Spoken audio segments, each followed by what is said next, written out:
Um, just kidding. I'm excited. Today is the ninth day. We are going to talk about the ninth commitment, which is scarcity, which is not to share what you're doing every single day on social media. So here and there, maybe throw uh, you know a post up of stuff that you're doing, and then add a tag, a 430 psycho tag. And that's it. We want people around you to notice the changes without you giving them the play by play. The reason I'm excited is Ron Rose, I'm bringing on right now. He's been with us every morning. We're on day 9. He's been here every morning. He's used the attendance tracker. He's out of Michigan, so I'm going to bring him on. And we're going to talk. He's had 24 hours in the morning of doing projects where he's taken that, instead of doing them in the evening or during the middle of the day, and he's freed that time up. So here we go. Let's see if this works. Hey, Good morning, Ron. good morning. How are you? Pretty good. So, I just introduced you to everybody and was saying you've been here all, 8 days. It's the ninth day. And that's roughly 24 hours worth of time that you've put into working on things. And how's it going? Hey, it's just an adjustment on schedule. I was kind of chuckling a little bit because then you're saying the ninth day was the day of discussing scarcity and where you don't really share it. And my next guest is Ron to share on social. So, Yeah. e- look, I've certainly gotten a lot more done. It is an adjustment on your schedule, but it's time is an amazing thing, right? Like everybody always says that they're going to make more time. You don't make time. Time exists whether you use it or you don't use it. So what this has done is really caused me to be super focused on how I'm spending my time. So if I know that I'm checking in by a certain time and I need to get started, then I'm going to do that. And I'm just typically somebody that absolutely does. I do what I say I'm going to do when I say I'm going to do it. And I just commit to doing it. And that's how I find traction in it. So I decided I was going to do it. And so first things first, I just I went to bed on time. And like, hey, we live in the north. It is the winter time. It's dark at 6 o'clock, right? So it's not like it's the summer and it's light until 9:30. That looks like that may be challenging. But the good news for me, I guess, in this at least challenge, right, is that over the next 90 days, it's going to remain dark. I'm already thinking about, I have some travel coming up that's going to maybe tweak my schedule on a Western time zone, but I'll roll with that, and it's about accomplishing more with the time that you have and getting ahead and trying to do everything. I mean, I'm making it a point to do exercising. I'm making it a point to work on those moonshot ideas, right? Not doing the actual work that maybe your day consists of, but all the work to get you ahead, right? Like look at those big projects, forecasting, what am I going to need for this? Actually taking some time and thinking. And that's what I've found the most benefit in doing this. Plus not having interrupted time, except for my dog, if my dog needs to go out. Yeah, I keep the light down because my dog's sleeping. We have 2 dogs. One of them is a panther. She's a puppy. She's a golden retriever. So she comes down here with me, and yeah, I keep the lights down so she can sleep while I'm doing this. It's interesting. Every year we do a white elephant Christmas party, and every year that day, it's a lunch at a nice restaurant. We have to go through the rules. What are the rules of the white elephant? Like who gets to do this and that? And so you talked about travel, and I have a little bit of travel coming up in like a month, and I think the rule I'm going to stick to. I'm not going to when I'm in Vegas at this at the convention. I'm going to be up at 4:30 in Vegas time. I'm not going to be up at 4:30 East Coast time. So I think a fair rule of the time is to be from 4:30 to 7:30 in the time zone that you're at. I haven't even calculated what that would be. I'm not going to be up at 1:30 in the morning at Vegas. Yeah. working It's on. 7:30 our time. I'm in Eastern time. So, I mean, honestly, the first couple days, it'll feel like we're, sleeping in. Well, I'll be at the same place. So, same time Yeah. zone, same time. So what sort of things have you done in these first hours, these first 24 hours? So, we're in the same business. So, obviously, working on real estate related project, right? Had um, migrated over to a new platform, so doing some forecasting of areas that we're expanding to. So looking at where we're advertising our dollars, how we're trying to optimize our website and do some SEO and some planning for that. Trying to make sure that at least the vision of what we're trying to accomplish is more clearly defined and documented for the people that are helping us reach uh, those goals, and trying to implement the systems that I've been wanting to put into place. And maybe I was um, trying to rely on somebody to extract from me what I wanted them to do when I could just do it and set it into motion, and then maybe hold somebody accountable to a standard that I created or a process that I created. Um, yeah, Again, we live very busy lives, and if you're really not starting until you get to work, and of course we all started a little earlier, like checking email, being available, after hours, but to really put time, energy, and effort and uh, uninterrupted time to make big strides on big projects. I have big dreams, so it takes big commitments. And this time of the year, you always hear people say, "Hey, new year, new me." And one of my agents said that recently, and it was like, "New year, same you," unless you're going to do something new. And our market has shifted a little bit, and I want to live an extraordinary life. So I think it takes some extraordinary measures in making sure that I'm doing the work myself. And I like this topic of scarcity because I'm not going in and sharing, hey, this is what I'm doing.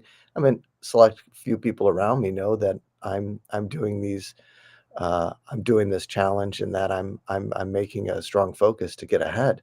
But it's for the good, it's for the greater good of everybody that's around me. And just trying to be very focused and lead by example, and not leave anything on the table, right? So Oh yeah, yeah.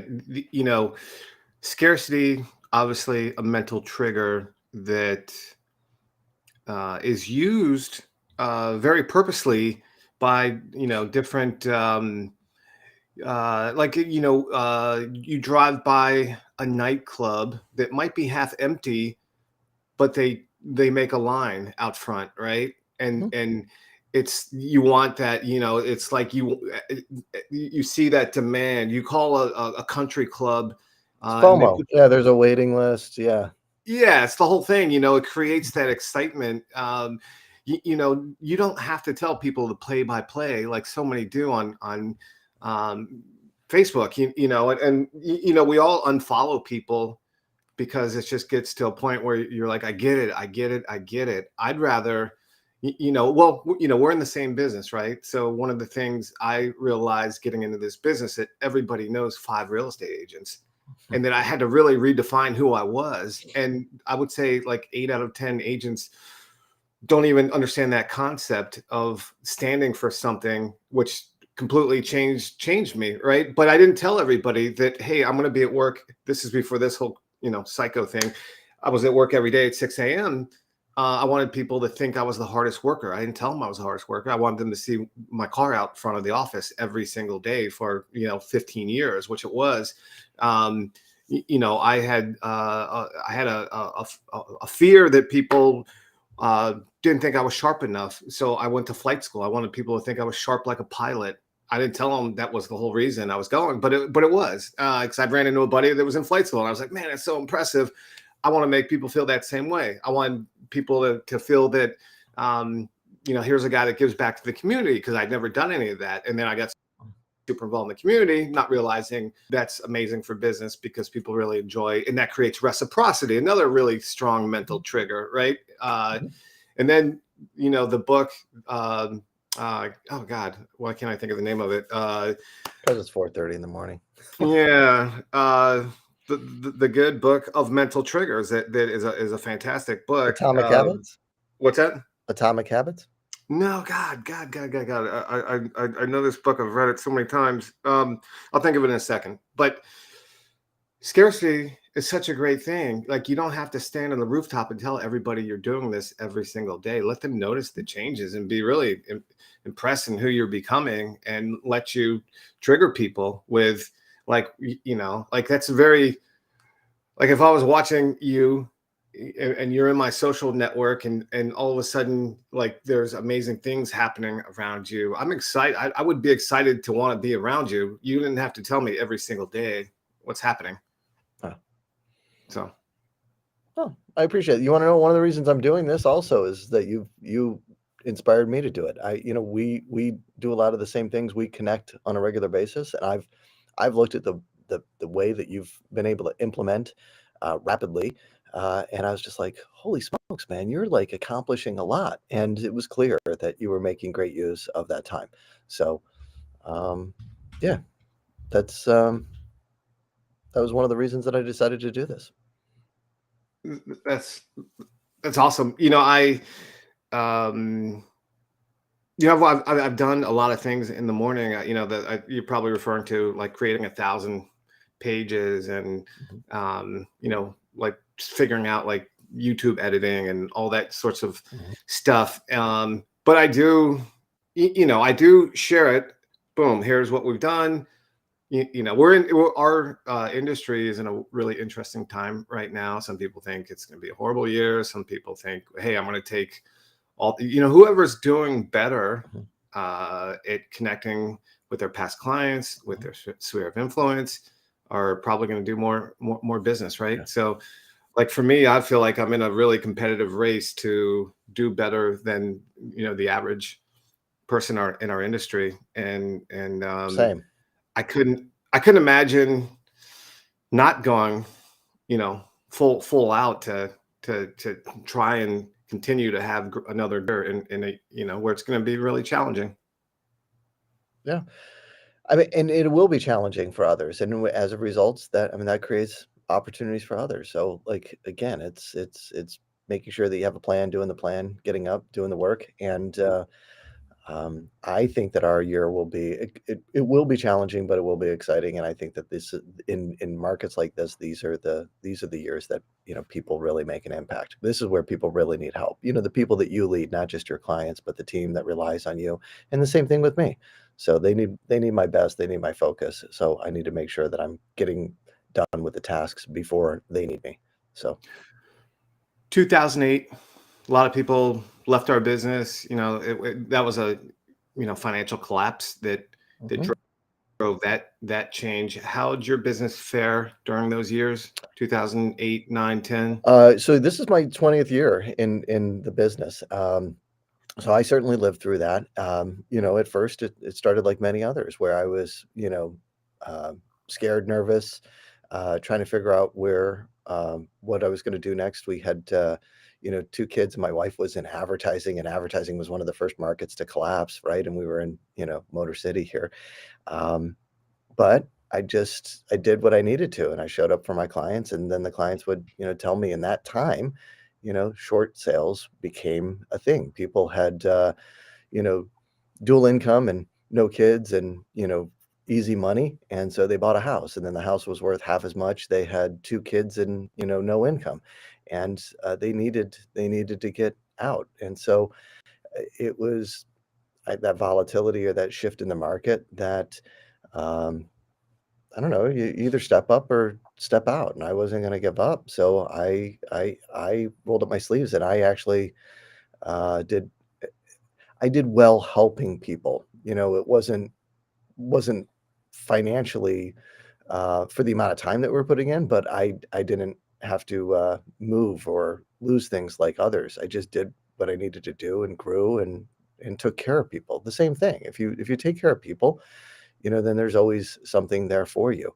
Like, and if you take care of the relationship and anything in life, you're not going to have problems, right? It's people needed help, and I was there to help them, and said, "Hey, I don't have all the answers, but I'm willing to find them out," and we did together.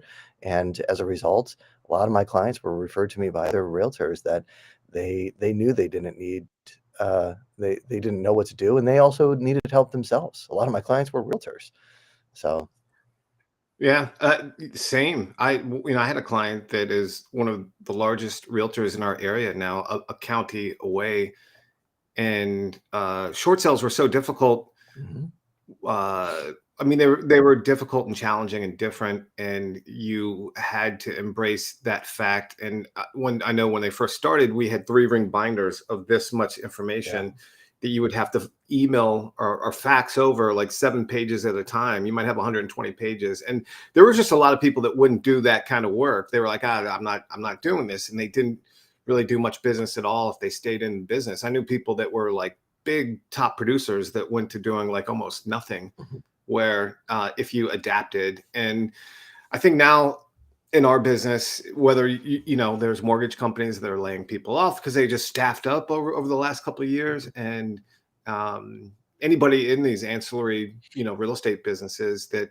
home inspectors, God, they've had a hard time over the last couple of years. Nobody was doing home inspections. So mhm, if I was in that scenario or that situation, which like we're in, in a intriguing moment right now, I would really embrace putting that time in. I was talking to a guy on Facebook, Rob. I think you liked the post where he was talking about going from 5 to 4:30, and when you do the math and look at that, that puts 22 days back in his schedule.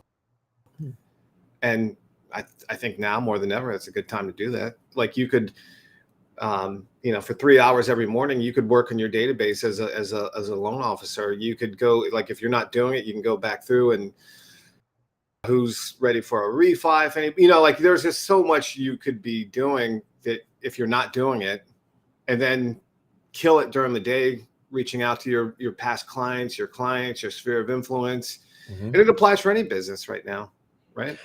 I I I found myself the last couple days just thinking about this and this, I think this is important for anybody at any time, but especially getting up if you're going to be a little foggy and you're just not exactly sure and you want to just get a head start. Your day should start the night before.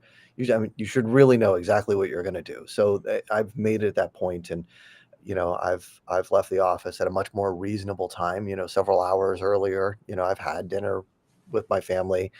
I've spent uninterrupted time with them because I took care of everything that I needed to, and I knew what I was going to do. And when it was time to turn in, I would turn in and go to sleep and wake up. But then I knew, all right, I want to do A, B, and C. So I want to work on this project. I want to follow up on these things.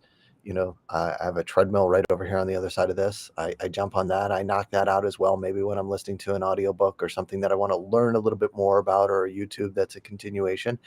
And then run and get ready, take my daughter to work, and I'm gonna take my daughter to school, and then I'm at work still at a very ahead of everybody else. And nobody knows that I've done all this, but I just accomplished what I said that I was going to do the day before. So, and it feels good. Yeah, that's awesome. That was the whole idea. That was the whole idea of this challenge.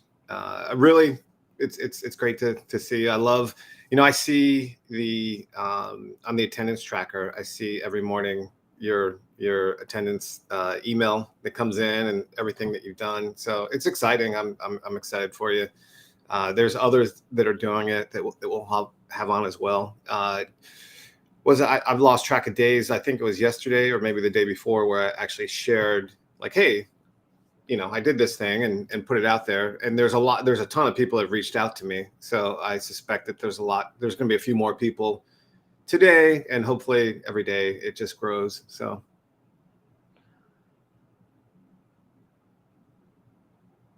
I was just reading Roberts. Did that show live, or is that just to me? There was somebody that posted here. Ron R. states, I never considered until now. One of the things that came out during the time period is doing really good job helping others. It made a big impact in my business.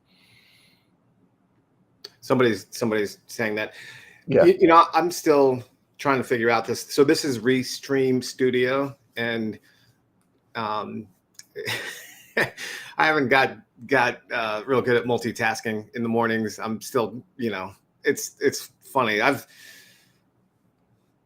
Yeah, I haven't got to be able to look at Facebook messages and talking to this camera and make sure that everything's working. And one day, like it's pretty funny. I bought a microphone for this, a blue, and then some days the headset microphone's on, and then so there's been a couple days where I've had to wear the headset because I can't figure out, Yeah. like how to make it work exactly. But I've made it every morning. So Yeah. Well, you know what? Again, and I think that that's another big takeaway, right? It's progress over perfection. I mean, some people wouldn't even do what we're doing right now because it's like I don't have the right microphone or the lighting or the back. It's just like I don't know. I just kind of like I'm here. We're talking about something. If this helps somebody else, great. If not, I was up anyways, and I'm going to continue to do what I'm doing. And you know, yeah, there's other people out here that are trying to make an impact on their lives and on others, and um, so let's get it with the day. So I think it's time to get yeah. started. Yeah, I know we both have projects. Fight the habit. You're going to say, I can't do this. I can't do this. If you just checked in one day and say, I can't do this, you can do it. All you got to do mentally is say, I can do it. And then Totally, you set your alarm clock and do it, right? totally. Yeah, and it starts right there. It's just like I can't do that. I can do that. Or you know, I mean, I tried to do that with my girls when they're just like, oh, you can't do that. And I was like, no, I really want you to say, how can I do that? Right? It's not I can't. It's how can I? It may be a challenge, but that's what makes it exciting. So let's figure it out. So I don't know the psychology around it. I do know mentally, once I say I can, I give myself permission to go into a planning process, and then I start planning it, and it's a really cool thing.